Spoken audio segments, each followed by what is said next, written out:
I think the key word up here is really brand.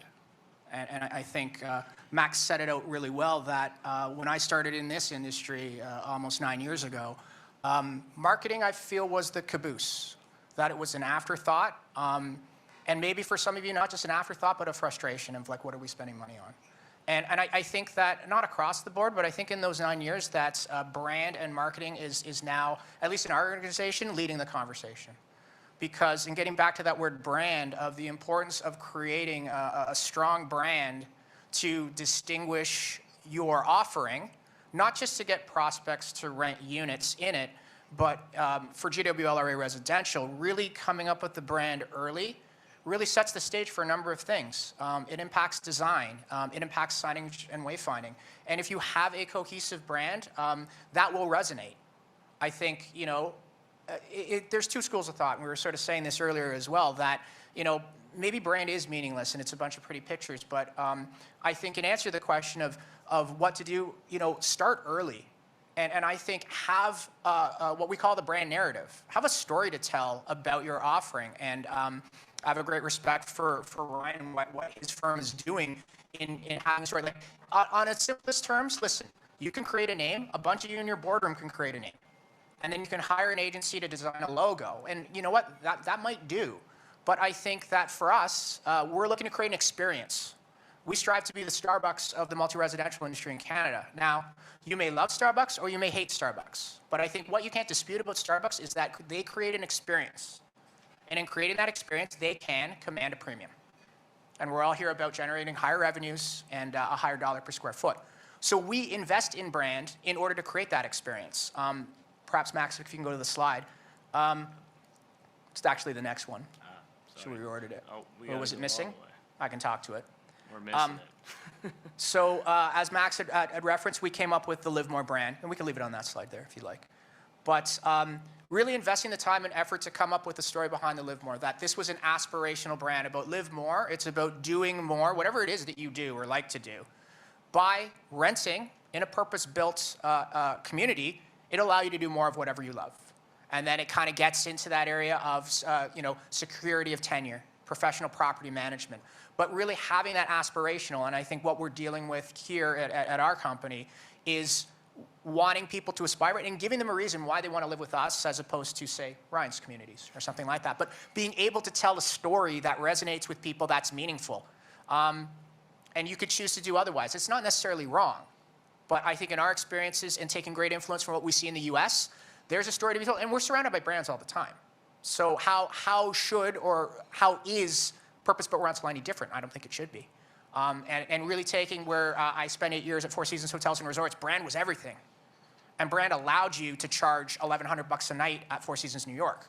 Because at the end of the day, it's a place to lay your head. And the same as our product. It's the same, but what are you telling? And really having sort of the brand as fashion statement of I live at the Live More. I live at the Waverly. What that means about you and what you say, and just to be proud about where you live. So I guess in a roundabout answer to the question, start early. Consider some of these things. You don't necessarily have to invest a great deal of money, but understand the story that you want to tell, who that demographic is, and be consistent. And do it early. Because I've seen too many times, it's like, we'll come up with a name and then we'll go out there. And it doesn't really mean anything. And I think the more that you can direct both your staff and then definitely consumers, the greater your chances of being successful. Yeah, I think that's great insight. And I think the other thing to keep in mind is it doesn't have to be the McLaren brand.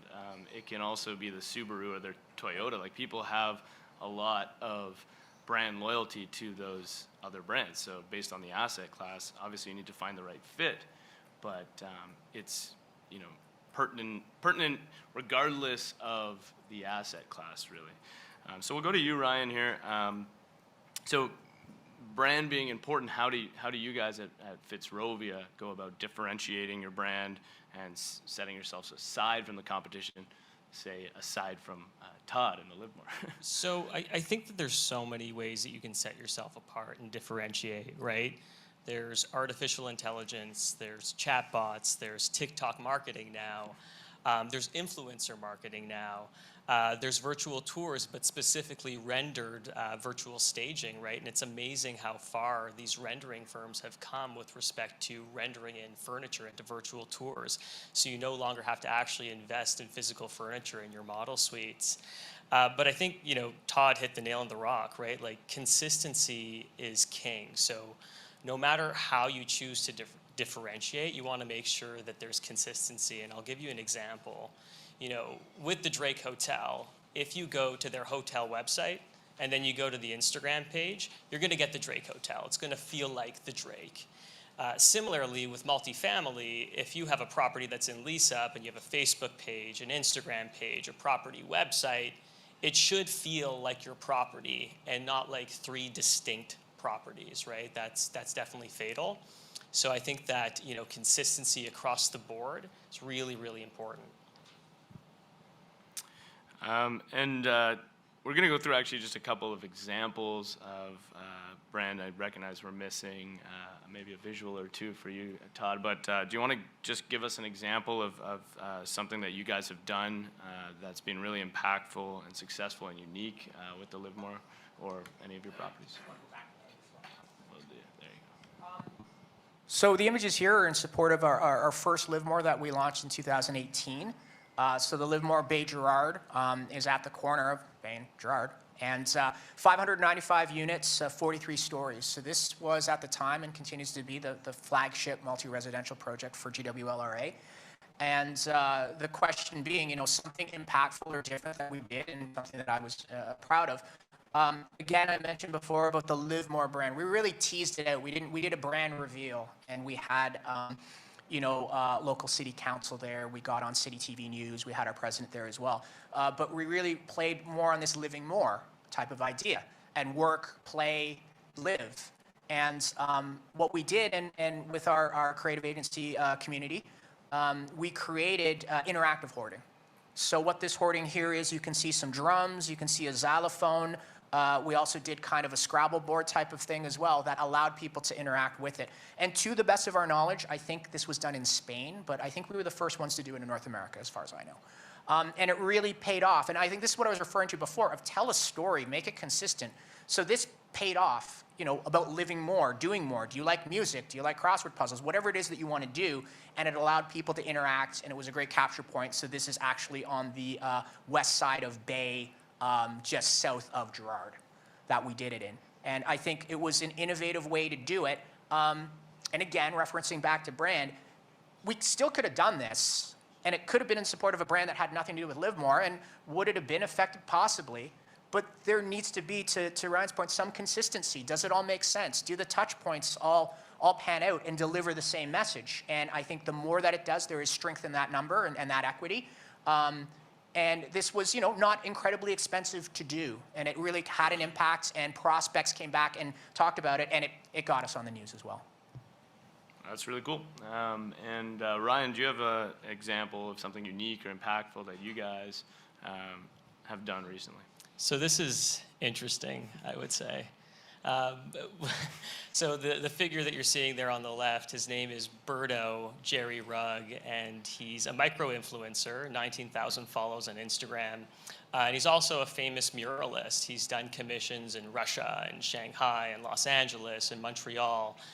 And he did this 2-story mural in the lobby lounge at the Waverly, and he did a fantastic job.